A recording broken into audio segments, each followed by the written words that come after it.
Okay, I'm back and I'm on 2% and I have plugged in. Um,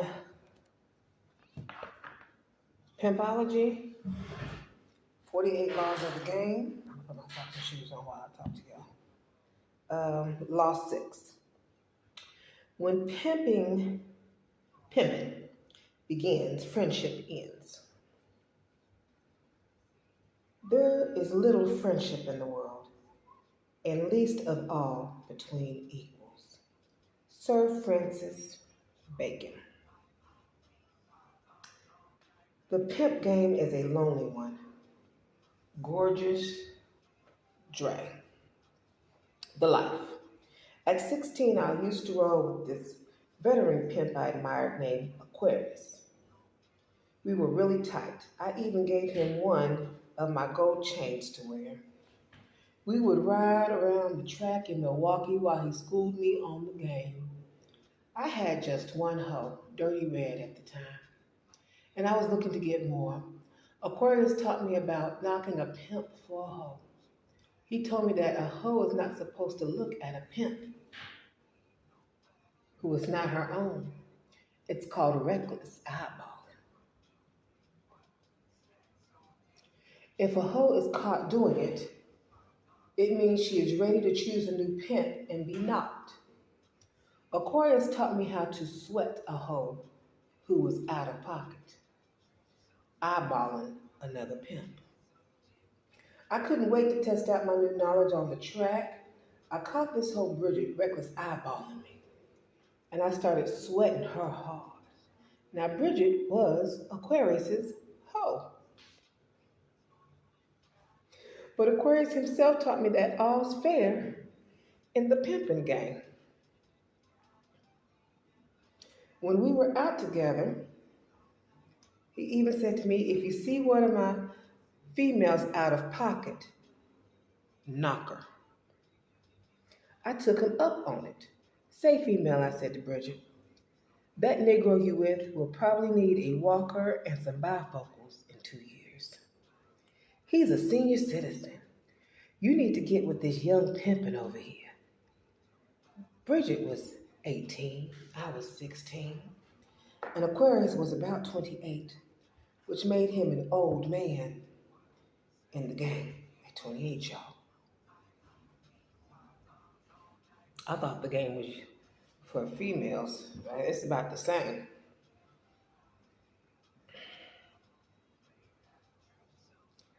She liked that I was young and bold.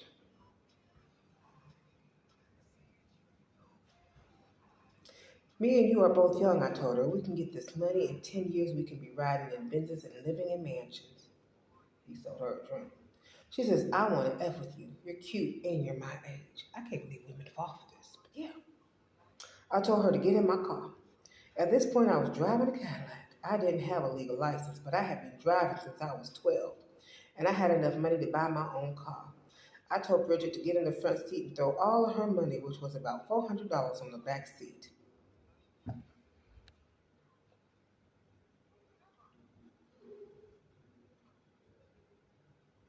I went and picked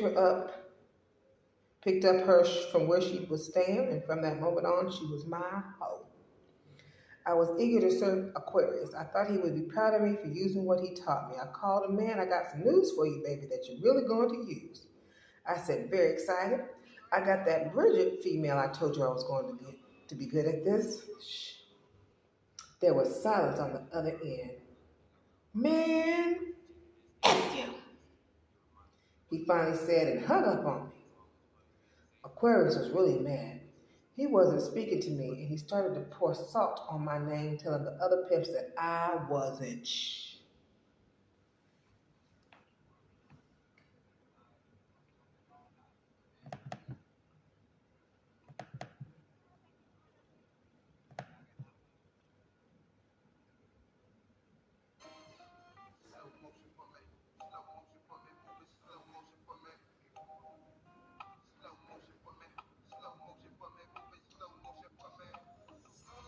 Telling the other pimps that I wasn't. He started a hate campaign. His reaction was completely un-pimp-like. If a pimp gets knocked for his hoe, it's because he wasn't paying attention. He's supposed to take it like a man, step up his game, and try to either get his hoe back or knock another Negro for his hoe. He doesn't get mad, he gets even. Aquarius's attempt to discredit me backfired. I became a legend at the age of 16. Getting my first whole dirty red was beginner's luck. Actually, it was a gift. But to knock a veteran pimp was quite an accomplishment. I got so much respect on the street because I played by the rules. It wasn't personal, it was straight pimping.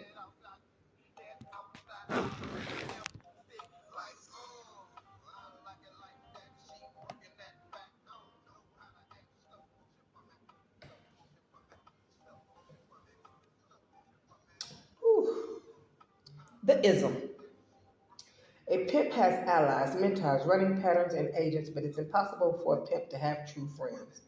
Friendship requires loyalty, consistency, and love. There is too much treachery in the game for there to be the kind of bond and trust of a friendship. In business, you have to exploit every situation you can. If friendship prevented, then you are not on even footing with your competition and you will lose. When people go into business with their friends, they get caught up thinking things should be a certain way because of the friendship. You believe that your friend will have your back and that you will stick together no matter what happens. But see, what happens when that business goes bad, we expect our enemies to attack us, but when a friend betrays you, it is twice as devastating. And you are liable to react emotionally instead of intelligently. And when you are so focused on how your so called friend is treating you, you're ignoring the business at hand. The two don't mix and they never shall.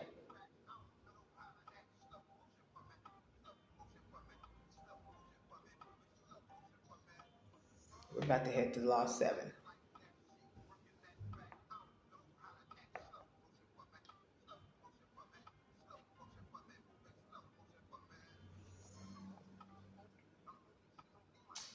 The Law 7, pimp the game. Business, it's quite simple. It's other people's money. Alexander Dumas. It takes real charisma to be able to start getting millions instead of thousands. Ice tea. The life. During my years in prison, I did a lot of reading, and one of my favorite books was Only in America: The Life and Crimes of Don King. I read that Don King used his pimpish ways to become one of the biggest players in the boxing world.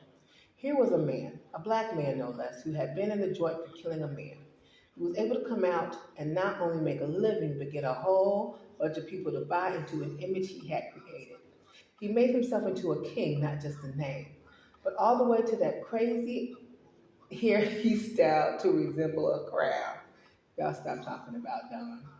He put together the Rumble in the Jungle, the legendary fight between Muhammad Ali and George Foreman, which to this day might be in the top five of the greatest heavyweight fights of all time. King went to Muhammad Ali and told him he had millions of dollars for him to fight George Foreman.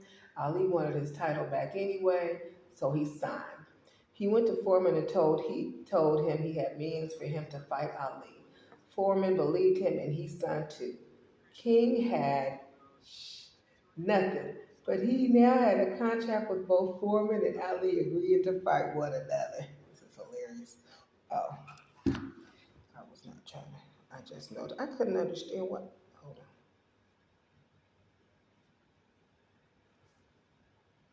There we go.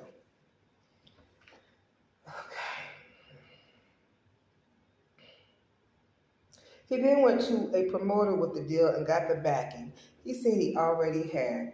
King then asked where could he have this fight and get the most attention. He decided on Africa and even got the king of there to give him $10 million. King promised to bring in the celebrities, throw parties, and put an international light on the small country. Then King continued to do what he did best, sold the game. This is beautiful. It's like real estate movement. Anyway, that's a whole different topic. Um,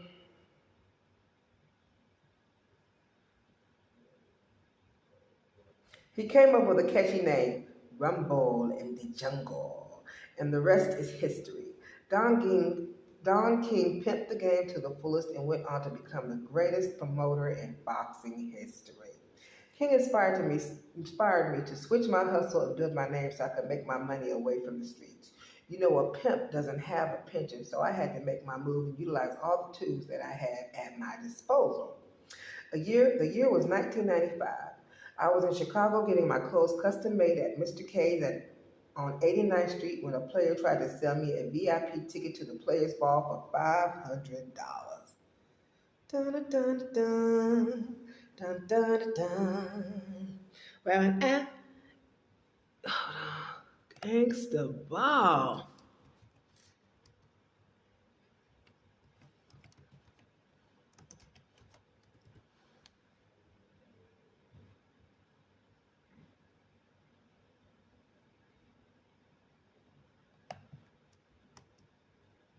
I could have swore that was let's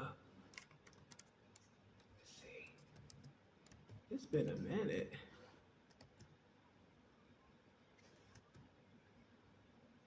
Oh, Players Ball. My fault, y'all. Is that what they called it over here?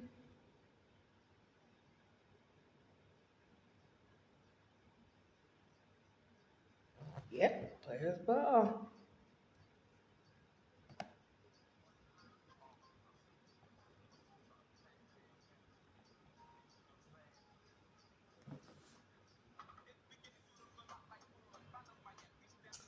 500? Who's gonna be at that MFA? Michael Jordan? I asked. The Negro started rattling off names: Bishop Don Juan, Rev Seymour, Ice T, and all of the pimps and hoes. I told him I'd be there. I saw an opportunity, I would go there and convince all those people to come to Milwaukee to my players' ball. Now, I didn't have a players' ball at this point. It was just an idea. But they didn't know that. I went to the Chicago Ball, and like Don King, I convinced all of those pimps and players that they had to come to my ball in Milwaukee. After I secured those commitments, I went to my jeweler and I played his sucker arts out of some thousands to sponsor my ball.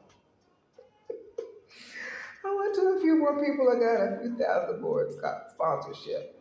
Once I got the money, I used it to promote Pimpin Ken. I bought 50,000 flyers. My God. 10,000 posters. Lord have mercy. And got on all the radio shows in Milwaukee for 30 days straight. 2 weeks later, the city was hyped and everyone knew my name. Man, this is some serious note taking right here. They gave me a lot of power in town, and I didn't have to spend a single dime of my own money. I had my man in Chicago make 100 videotapes of the Players Ball in Chi-Town before it showed how clean I was. And it showed me hobnobbing with all of the players, talking a lot of fast cash, a lot of slick shh. We gave those tapes out to rappers and other high-ranking pimps and players. My next move after the word got out was to sell my VIP tickets. I had to trump those Negroes in Chicago. My VIP tickets sold for 2,500 a pop. The prince told everyone that my was going to be bigger and better. I used the money from the sale of those tickets to make sure my event was bigger and better. This sounds lovely.